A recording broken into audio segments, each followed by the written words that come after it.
Childhood. Childhood. What's the deal with children? Is this a child? If children are the future, how come they never see it coming? Bang! One day you will save Gotham. And how come they always get to be on the milk carton? I want a turn. Free candy? I want some. Aha! I got one. Give me all your NFTs. This must be their lair. There's got to be some MILFs around here somewhere. Please, sir. I want some more. More? More? Certainly. Have all of the NFTs you can eat. All this and more on this episode of In the More. So, internet historian, I see you are in the field for the 12th time. Would you like to explain that for us? Oh, yes. Well, you see, I can't get the main channel video finished. And so I just keep pumping these out. And so why is that? Interesting. And it has nothing to do with the fact that you were recently found to be the world's gayest man third year running? Oh, not again. No, everyone's coming out from behind the curtains. Put the cake away. We're not doing this again. I'm not putting on the hat. But really, man, congratulations. I know you've been gunning for that. Do I read my speech? I did prepare this. Please, Yeah, go. yeah, okay. So the camera's right there. I want to thank my parents, Jesus. I want to thank the Academy. Of course, my biggest inspiration, my muse. Many kudos. I learnt from the best. I'm shining down on you like Mufasa. Yeah, I mean, if he was still alive today, surely he would have won this award, but I'm still grateful to accept it on his behalf. What's the closest you've come to dying? I fell off a cliff once. I think I must have been about 12. I was there with my mate, and I fell off it. The thing that sort of saved me was I fell through a tree. Oh, sure. All the way down to the ground. And I was like, oh. And then I sort of stood up, and I was like, oh, I'm not dead. I really feel like I should be dead. Yeah. I looked up, and I was like, holy shit, that was a long way. My mate saw some of it happen. And he comes like running down. He's like, what the fuck? What the fuck? And then I'm like in this state of shock. Sure. I'm like, oh, can we just go get like an ice cream at the dairy? We walk down to this dairy and we get an ice cream each. We start walking back and then the shock wears off. Yeah. And I just start crying. Oh, sure. Yeah, that must have been like doubly weird for him. Is your ice cream not nice? We can swap, man. It's fine. I fell into a wet hole, which would have been like a very nice, like cyclical way of having a life. Yeah. I was like 3. It has to be one of my earliest memories. Oh, that's when you snapped into consciousness. Yeah, I guess this is the moment where I was plugged into the Matrix finally. It was out in the country with this really large like property, and Dad had been digging these like holes to plant trees in, and they were really deep holes. Right. Really wide and really deep holes. I get A lot of bodies. Yeah, that too. I was meant to be one of them, I think. But it had rained the day before. And so these holes that Dad had dug were now full of water. 3-year-old me waddling around like, this is great. I don't know what happened. I lost my footing and I slipped into this tree hole. I don't know whether or not I would have actually drowned, or if it was one of the things if I actually just like relaxed, my feet would have landed on the ground. But in my toddler brain, I was like, I don't know how to swim. I'm in a body of water and I need to get the fuck out of here. Yeah. So I just remember screaming my lungs out, and I have a vivid memory of grasping at dirt and grass like on the edge of the thing, desperately trying to pull myself out of this watery grave. And my dad like thankfully heard and sprinted down and like, you know, yoinked me out of the hole. And then I think he spanked me for being an idiot and falling in the hole, which is like, come on, Dad, I've already learned a lesson. Did you ever go to a school formal? Yeah, I was a nerd. So that sort of stuff is pretty uneventful to me. I went to the first one, but I don't like to dance. Yeah. And so... I went to quite a few. Ooh. Mini kudos went to mini formals. No, stop. We should start calling them mini formals. Well, here's the only thing I remember out of every formal I went to, my entire high school experience was going to the bathroom, and there was 3 stools, and the one in the middle was free. And as I go in, these 2 dudes come out of the 2 toilets flanking it, and they're like, do you want to race us? And I was like, no. And then they're like, oh, and they closed the door, and then they started like, just, I guess, see who could shit the quickest. That's memories. That's the only thing I remember from any formal. Did you ever get the condom talk or I think the... my dad, like, sort of tried to have that conversation with me. I think he just wanted to say, you know, look, if you had any questions, it's like, it's fine. I'll just Google it. I think I was like 14 and I was sitting on the computer just chilling, and mum like came over and she's like, she had like a like a banana or a cucumber, and she's like, Right? I can picture it. we need to do this. And I was like, Mum, I've already learnt it. I'm not doing this. So she sat down on the couch, right? She's lit a couple of candles. No candles, no candles, midday. It was very neutral. I was sitting at my computer, probably playing World of Warcraft. Right. No, you don't want to, but we need to do this. And I saw the banana or whatever it was and the condom, and I was like, Oh my god, so she put the condom in her mouth, and then no, what? stop! It didn't happen. Let's just say maybe I wish I had learnt it again, because that could have been helpful down the line. Why? What happened? You put condoms on bananas. Well, I was putting them on my balls a lot. Turns out it's like completely the wrong place. I like the idea that you get home from the grocery and you've got this bowl full of bananas in the kitchen. You go, all right, well, I got to keep them fresh. And so then you get out your pack of condoms, as my mum taught me to do. These banana wrappers are great. I like the flavored ones. It imparts a nice chocolate flavor to the banana. Makes them real slippery, though. Adhead time. My name's Nordman. Welcome to a day in my life. Gotta wake up early, 2 a.m. Nord's got servers in every time zone, so you gotta be on the clock if you want to compete. Cold brew for breakfast. Air shower. Rub my teeth with some Himalayan salt. I'm ready to begin the day. Before I head to the gym, I shop around on my phone. Using Nord, I get savings on region-specific pricing. That's a tip. Stay rich. While I'm at the gym, I do sponsor reads. How about Nord? One take. Threat protection. Take your security to the next level. Blocks malware, trackers, and ads. Whee! Don't just invest in the product, invest in the company. Don't mind that, it's just my Nord FT. Nord can also do this. That's one thing they won't teach you in business school. Stay wealthy. But the most important thing, knowledge. Read at least one book per day. Of course, it all makes sense.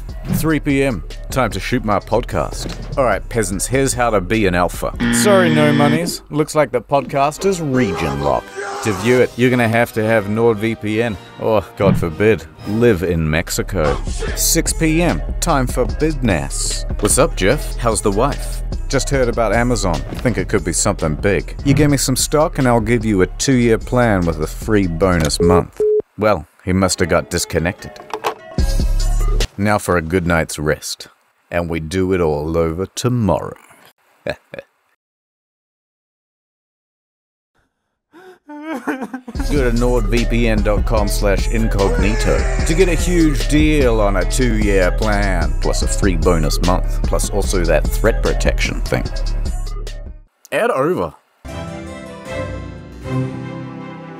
Search how is Babby formed. Fertilization. This is ridiculous. How come this channel can show cum? But you get demonetized. Yeah, exactly. Thanks, Susan. Isn't it crazy that every one of us did this? Okay, so it goes into the end of what looks like a grape. The grape surgery. This is it all grown up now. Do you feel old yet? Shut up. On their journey toward the egg. However, resident cells from the woman's immune system, mistaking the sperm for foreign invaders, destroy thousands more. Jesus. Yeah, then they put on a stupid wig. Next, half the sperm head for the empty fallopian tube, while the other half swim toward the tube containing the unfertilized egg.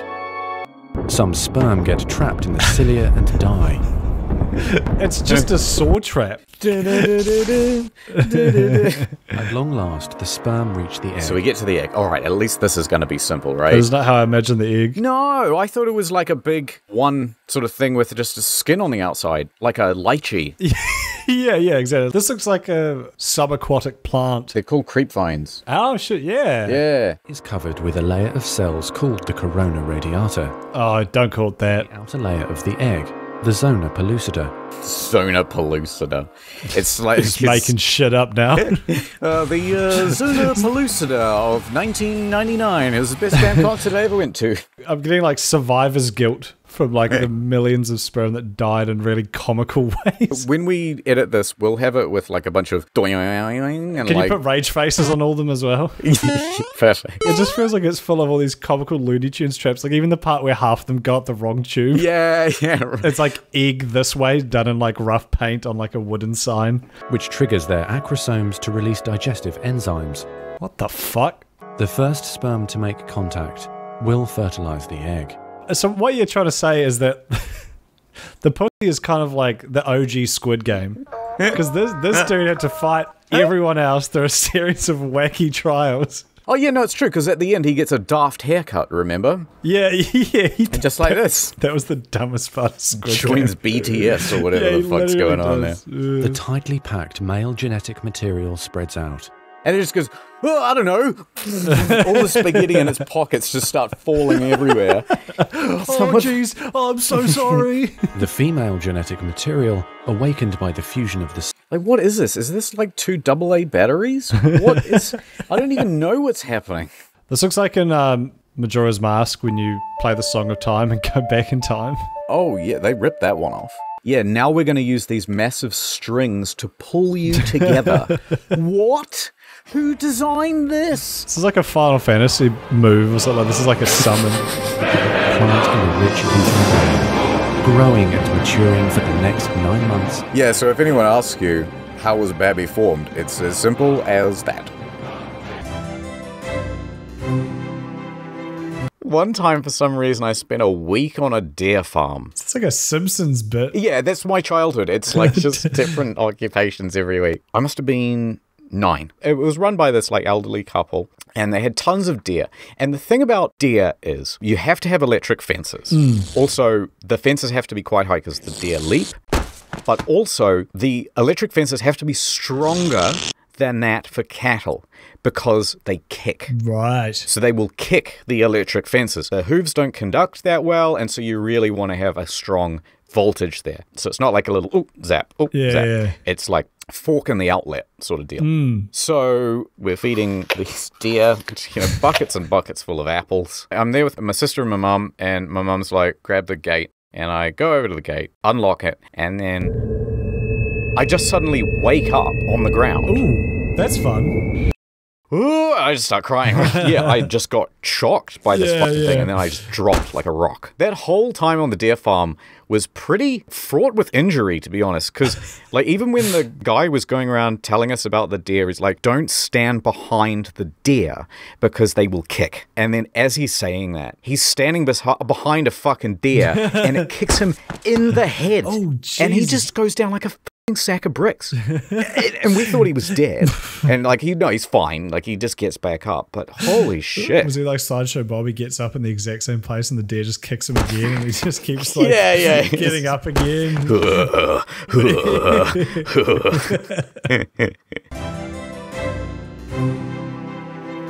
Do you remember when you learnt why certain words were bad because you accidentally said them or did them in front of your parents? Yes. When we were very young, the strongest swear word we knew, and if you said it, you would be in enormous trouble.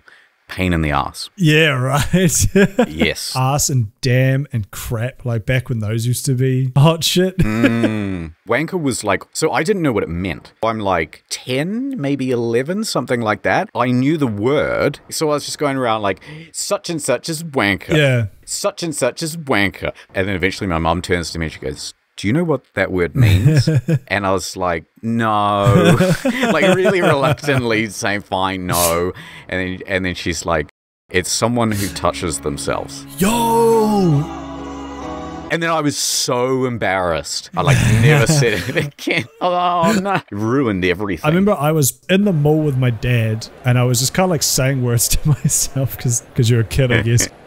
Sega words to myself because I'm a kid. Yeah. I know exactly what you mean. Yeah, go on. I was going through all the words in my head I could come up that ended with anchor, Oh no. tanker, banker, and then I just started going through all the other letters just to see if they sounded fun to say, and I said wanker out loud really bad, and I just remember my dad immediately snapped. He just turns, he says, never say that word again, and I was like, oh, and then I just said it on YouTube that a million people are going to see, so fuck you, Dad.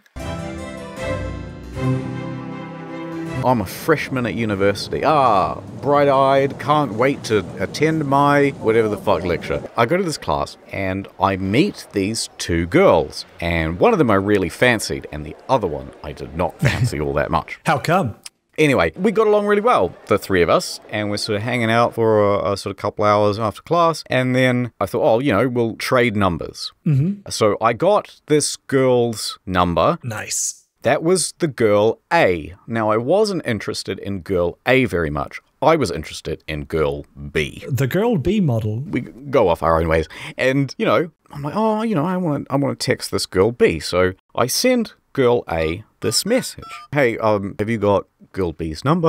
And, trying to be really sly about it, but it's probably as fucking obvious as it can be. Out of the way, I go. And she says something like, yeah, sure, hold on, I'm in class. And I also had class. So what I then proceeded to do, put my phone in my bag. But this is back in the day when phones had to be locked. This is buttons. Yeah, analog. Anything and it can just push down a button. Exactly. When you used to be able to text and drive really easily. Bring that back. I know, right? Texting, driving, drinking. So now, this particular phone had a very interesting quirk, which was that if you pressed the right button, it opens the menu. But if you press right again, it goes SMS. And then if you press right again, it goes new message. And if you press right again, it will go, oh, you must have finished with your message. Yeah. It goes to contacts. So these names are in alphabetical order, right?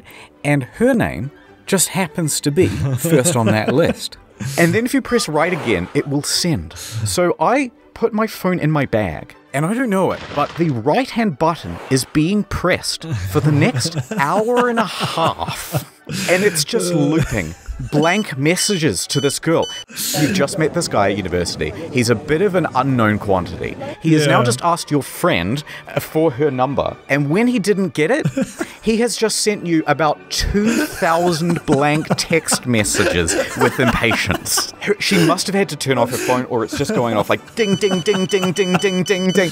I was like, oh, look at my phone again. And I'm like, oh my God, it's got 1,000 of 2,000 messages still to send. And I'm like, oh, you can't cancel it. Like, the whole phone is just going into paralysis with how many messages it has to send. And so eventually I'm just like, I'm pulling the battery off the back. Then I'm in this dilemma, because it's like, you've now sent this girl 1,000 messages. Do you call her and say sorry? Do you send her another text message and say, sorry about that, I have this inexplicable problem? Should be like, what the fuck does that mean? And so what I decided to do was nothing. I just never said anything about it and decided I sure hope I don't run into her again. And then about 2 days later, I get a message. The message has girl B's number in it. Like, I still felt like I couldn't explain the situation, so I never did. And then I went on this, like, awkward, not quite date thing with girl B. For some reason, she agreed to meet up. Maybe I just forgot or something, but I never explained it to her either. She went on a date with you because she was afraid of the same thing happening to her. Yeah, I gotta do this to save my friends. I'll never forget this. You do the same for me. I'm trying to get some life insurance at the moment because, well, I'm going to perish soon, probably. Yeah. They actually have a person come to your house now. You don't have to go to the doctors and do X, Y, Z. They'll just have a lady come to your house with a little suitcase.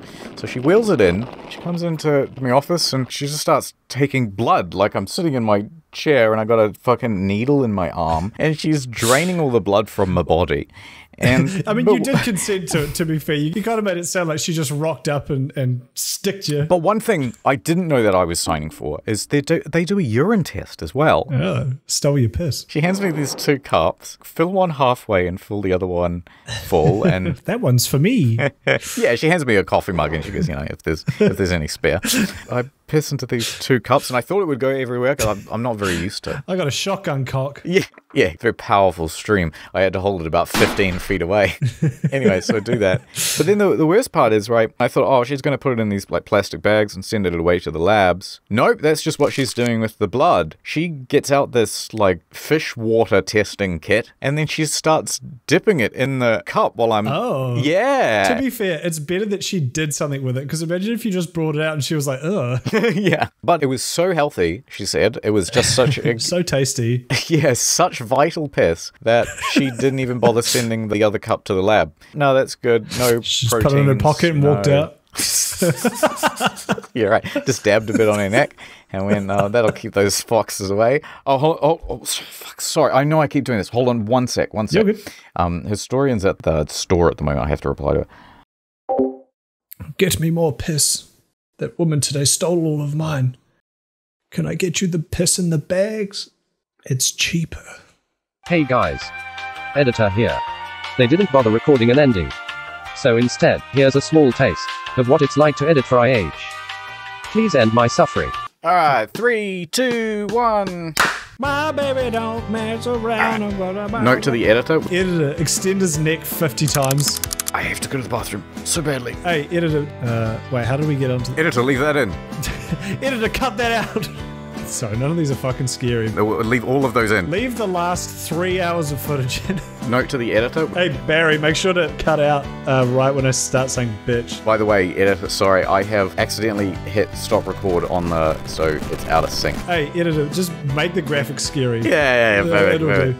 do. You'll figure it out. So I don't know if this is going to work, but... Have you ever encountered a spooky spook? Have you ever been stalked? Have you been walking down the streets of... dear editor. Delete everything. Delete the last 10 minutes. Hey, don't tell people that. I'm so sorry. Please keep that in. We can't do that, but this would be torture for the editor. He'd be so mad. Just a small town girl living in a lonely... What?